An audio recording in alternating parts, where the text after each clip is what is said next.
प्रणव धनावडेनं वैयक्तिक 1000 रन्स काढून नव्या वर्ल्ड रेकॉर्डला गवसणी घातली. क्रिकेटच्या इतिहासातील न भूतो न भविष्यती अशी तुफानी इनिंग प्रणव खेळला. प्रणव धनावडेनं केवळ 327 बॉल्समध्ये नॉट आउट 1009 रन्सची इनिंग खेळली. यामध्ये 127 फोर्स आणि 59 सिक्सर्सचा समावेश होता. तब्बल 2 दिवस तो मैदानावर तळ ठोकून उभा होता.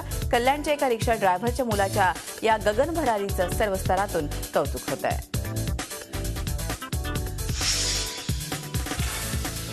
प्रणव धनावडे हे नाव इतिहासाच्या पानांवर कोरलं गेलं. जगभरात क्रिकेटच्या चाहत्यांच्या ओठांवर कल्याणच्या प्रणवचं नाव आहे. सोशल मीडिया आणि जागतिक मीडियामध्ये प्रणवच्या 1000 नंबरी खेळीचं तोंड भरून कौतुक होत आहे. BBC, फॉक्स न्यूज आणि ट्विटरवर फक्त प्रणवच्या जबरदस्त खेळीचं कौतुक करणाऱ्या बातम्या झळकल्या आहेत.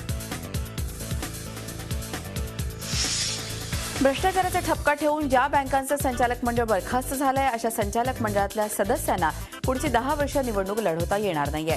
मंत्रिमंडळ बैठकीत या निर्णयावर शिक्कामोर्तब करण्यात आलं. माजी उपमुख्यमंत्री अजित पवार, राष्ट्रवादीचे ज्येष्ठ नेते हसन मुश्रीफ, जयंत पाटील, मधुकर चव्हाण, दिलीप सोपल, काँग्रेसचे नेते विजय वडेट्टीवार, माणिकराव कोकाटे, विजयसिंग मोहिते पाटील, शिवसेना खासदार आनंदराव अडसूळ, भाजप नेते पांडुरंग फुंडकर, शेकापच्या मीनाक्षी पाटील यांना या निर्णयाचा फटका बसणार आहे.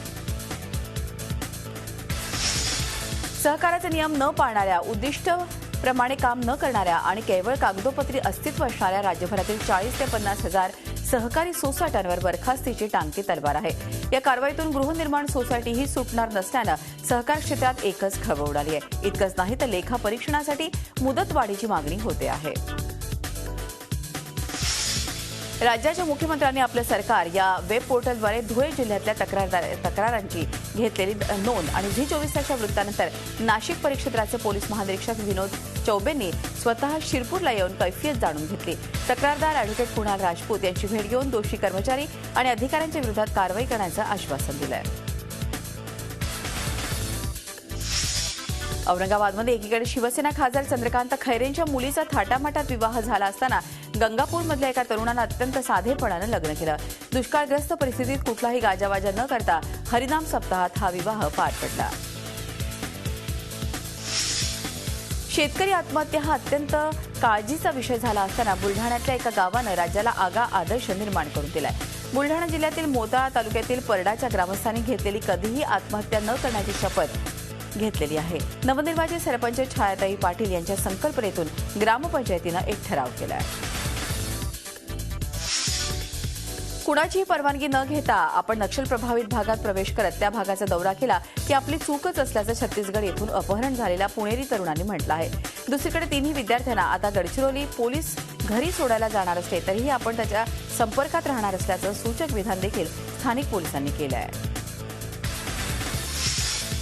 अंत्यविधीला अनिष्ट वृत्तीही करण्यास भाग पाडणाऱ्या काशी कापडी समाजातील जात पंचायतीच्या पंचांना अटक झाली आहे. पुण्यातील खडक पोलिसांनी 9 पंचांना अटक केली आहे. शंकर वाटमकर यांच्या मृत्यूनंतर त्यांच्या पत्नीला अनिष्ट प्रथा पाळण्यास जात पंचायतीनं भाग पाडलं होतं. त्याविरोधात वाटमकर यांची मुलगी कोमलनं आवाज उठवला होता.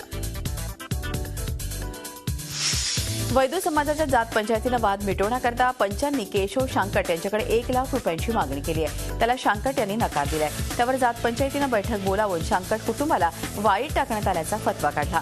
शांकट कुटुंबासह वाशिम तालुक्यात एका लग्नाला गेले असता जात पंचायतीच्या सांगण्यावरून त्या सर्वांनी तिथून बाहेर काढण्यात आलं. सरत्या वर्षात पुण्यातील गुन्हेगारीमध्ये 60% वाढ झाली आहे. असं असलं तरी शहरातील गंभीर गुन्ह्यांचं प्रमाण बऱ्यापैकी घटलंय. पुणे शहरातील गुन्हेगारी तसंच पोलिसांच्या कामगिरीचा आढावा पोलीस आयुक्तांनी पत्रकार परिषद घेऊन मांडला. विशेष म्हणजे खून तसंच दरोड्यासह चेन स्नॅचिंगच्या घटनांमध्ये उल्लेखनीय घट नोंदवण्यात आली आहे. तर महिलांवरील अत्याचारांमध्ये मात्र वाढ झाल्याचं स्पष्ट झालं आहे. नवी मुंबईतल्या कामोठे सेक्टर 35 इथे भिकाऱ्याच्या वेशात आलेल्या 4 महिलांनी लहान मुलांच्या मदतीनं कंगना ज्वेलर्सच्या दुकानातल्या 15 लाखांचे दागिने चोरले. हा सर्व प्रकार सीसीटीव्हीमध्ये कैद झाला असून आरोपींपैकी एकीला तात्काळ नागरिकांनी पोलिसांच्या मदतीनं पकडलं. 2 जानेवारीला रात्री 8 वाजता 4 महिला भिकारी मुलांसमवेत या दुकानात घुसल्या होत्या. दुकान मालकानं त्यापैकी एका महिलेला पकडलं तर इतर महिला पळून जाण्यास यशस्वी झाला. भाजप सरकारनं सत्तेत येण्यापूर्वी दिलेली आश्वासनं पाळावी यासाठी विविध मागण्यांसाठी राष्ट्रीय भोई समाज क्रांती दलातर्फे खासदार डॉक्टर सुभाष भामरे यांच्या घराजवळ डफ बजाव आंदोलन करण्यात आलं. यावेळी राष्ट्रीय भोई समाज क्रांती दलातर्फे धुळे लोकसभा मतदारसंघाचे खासदार भामरे यांच्या घरावर डफ वाजवत त्यांनी मोर्चा काढला. पुणे शहरालगत असलेल्या हिंगणे बुद्रुक गावाचं पुनर्वसन गेल्या 70 वर्षांपासून रखडलं आहे. प्लेगच्या साथीमुळे 1943 साली हिंगणे बुद्रुक गाव स्थलांतरित करण्यात आलं होतं. मात्र गेल्या 70 वर्ष उलटून गेले तरी या गावाचं पुनर्वसन झालं नाही. सरकार ज्या नवीन परिसरात हिंगणे गावाचं पुनर्वसन करणार होतं ती जागा अद्यापही ग्रामस्थांच्या नावे झालेली नाही. 7 जानेवारीपासून मुंबईत हेलिकॉप्टरवरून तुम्ही सैर करू शकता. मुंबईसह महाराष्ट्रातल्या टुरिझमला प्रोत्साहन देण्यासाठी हेलिकॉप्टर सर्व्हिस देणारी पवनहंस कंपनीनं महाराष्ट्र टुरिझमसोबत करार करत हा अनोखा उपक्रम राबवला आहे, ज्याद्वारे तुम्ही हेलिकॉप्टरमध्ये बसून मुंबई दर्शन घेऊ शकता.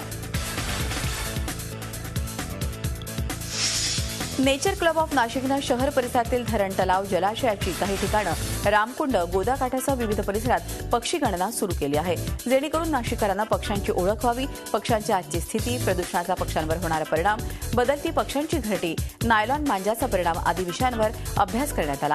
या सर्वेक्षणात नाशिकमधून पक्षी स्थलांतराचं प्रमाण वाढल्याचा धक्कादायक निष्कर्ष समोर आला आहे. हिंगोली जिल्ह्यातील वसमत शहरातील श्रीनगर कॉलनीमध्ये वास्तव्यास असणाऱ्या सुरेखा जोशी यांनी तब्बल 12 वर्ष खर्ची घालत कठोर परिश्रम घेऊन 5 फुटांची भव्य देहवात तयार केली आहे. या आगळ्यावेगळ्या देहवातीचे कार्यक्रम घेऊन तिचं प्रज्वलन करण्यात आलं. व्यायामाद्वारे वीज निर्मिती करता येऊ शकते असं संशोधन जळगावातील डॉक्टर सतीश पाटील यांनी केलं आहे. रोज व्यायामासाठी वापरातील सायकलीचे पायडल मारून वीज निर्मिती शक्य आहे. नुसतं वीज निर्मितीच नाही तर या विजेतून घरातील लाईट, कम्प्युटर, पंखा, टीव्ही ही देखील चालू शकतात असा शोध सतीश पाटील यांनी लावला आहे. मायकेल फॅरेडे यांच्या सिद्धांताचा आधार घेत पाटील यांनी हे संशोधन केलं आहे. एका 86 वर्षीय छंदवेडी आजीबाई आहे. वर्तमानपत्र वाचता वाचता त्यांना लहानपणीच एक छंद जडला आणि तो म्हणजे वृत्तपत्रात महिलांबद्दल आलेल्या वेगवेगळ्या मुलाखती आणि त्यांच्या धाडसी कहाण्यांची कात्रणं कापून संग्रह करून ठेवण्याचा. फक्त महिलांबद्दलच्या कात्रणांचा विश्वकोश करणाऱ्या कदाचित राज्यामधील त्या एकमेव महिला असाव्यात. त्या आजही हे संकलन करत असून तब्बल 1000हून अधिक वह्या या त्यांच्या कात्रणांनी भरल्या आहेत. जिल्हा परिषद शाळांचा विषय आला की त्यात सुविधांचा अभाव, शिक्षणाचा दर्जा अशा अनेक गोष्टींवर चर्चा होते. मात्र वर्धा जिल्ह्यातील हिंगणघाट तालुक्यातील कोल्ही आणि खेकडी या दुर्गम भागातील शाळांनी हा समज खोटा ठरवला. शाळेत फळा आणि खडू हद्दपार झाले असून टॅबद्वारे या शाळेतील विद्यार्थी शिकतात.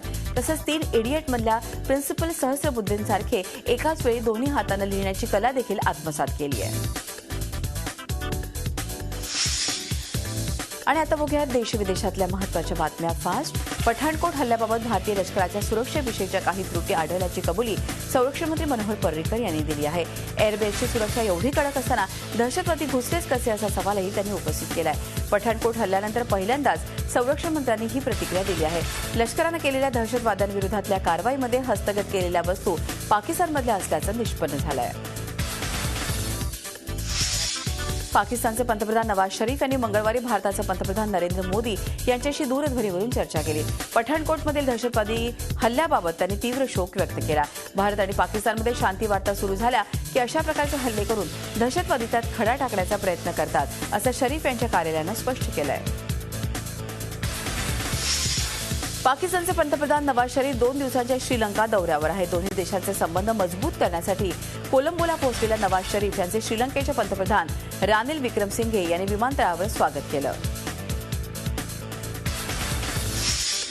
सौदी अरेबिया आणि इराण यांच्यामधले संबंध कमालीचे ताणले गेले आहेत. त्यामुळे दोन्ही देश पुन्हा एकदा युद्धाच्या उंबरठ्यावर उभे आहेत. दरम्यान बहरीन, रियाद आणि सुदान यांनीही इराणचे संबंध तोडले आहेत. त्यामुळे मध्य आशियातल्या मुस्लिम राष्ट्रांमध्ये 2 गट पडले आहेत. 2 दिवसांपूर्वी सौदी अरेबियाने निम्र अल निम्र या शिया धर्मगुरूंना फासावर लटकवलं आणि त्यानंतर इराणमध्ये सौदी अरेबियाचा दूतावास पेटवण्यात आला. या घटनेचा निषेध करण्यासाठी इराणनं सौदीचा सूड घेण्याचा सुतोवाच केला आहे. सौदी अरेबिया शिया नेता निम्र अल निम्रला फाशी देण्याच्या विरोधात पाकिस्तानच्या अनेक शहरात शिया समुदायाच्या लोकांनी प्रदर्शनं केली. लाहोर, कराची आणि इस्लामाबादमध्ये झालेल्या या विरोधी प्रदर्शनात अनेक लोकांनी सहभाग घेतला. दहशतवादी संघटना आयसिसनं पुन्हा एकदा मृत्यूचा व्हिडिओ प्रदर्शित केलाय. 10 मिनिटाच्या या व्हिडिओमध्ये ब्रिटनसाठी हेरगिरी करत असलेल्या 5 लोकांच्या डोक्याला गोळी मारताना दाखवण्यात आला आहे. आयसिसनं व्हिडिओमध्ये ब्रिटनवर हल्ल्याचा इशारा दिला असून पंतप्रधान डेव्हिड कॅमेरॉनसाठी कठोर संदेश मानला जातोय. सिरियाच्या एका सैनिकाच्या लग्नाचे फोटो समोर आले आहेत. होम सिटीच्या उद्ध्वस्त घरांमध्ये या जोडप्यानं आपल्या लग्नाचं फोटोशूट केलं आहे. फोटोंमध्ये नवरी मुलगी सुंदर अशा पांढऱ्या गाऊनमध्ये तर नवरा मुलगा सैनिकी युनिफॉर्ममध्ये होता.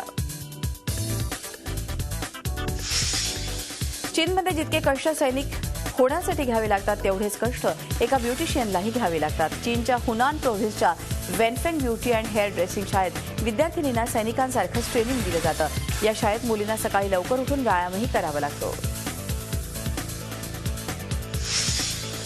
लॅटिन अमेरिकन देश ग्वाटेमालामध्ये पुन्हा एकदा फ्युगो ज्वालामुखीचा उद्रेक झाला आहे.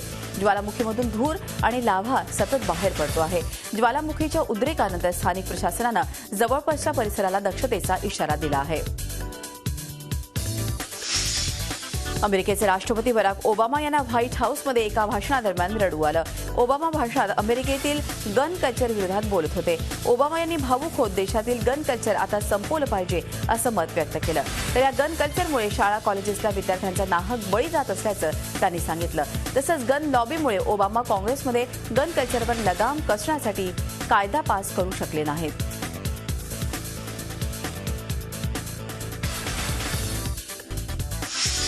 विपश्यना विद्येचे प्रणेते सत्यनारायण गोयंका यांच्या पत्नी इलायची देवी गोयंका यांचं अंधेरी इथे राहत्या घरी अल्पशा आजारानं मुंबईत निधन झालंय.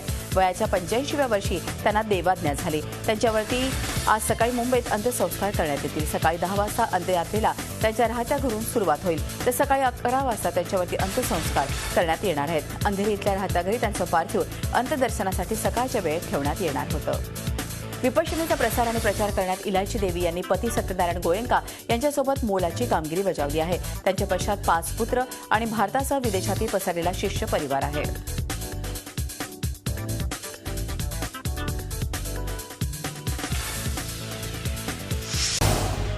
झी 24 तास रहा एक पाऊल पुढे.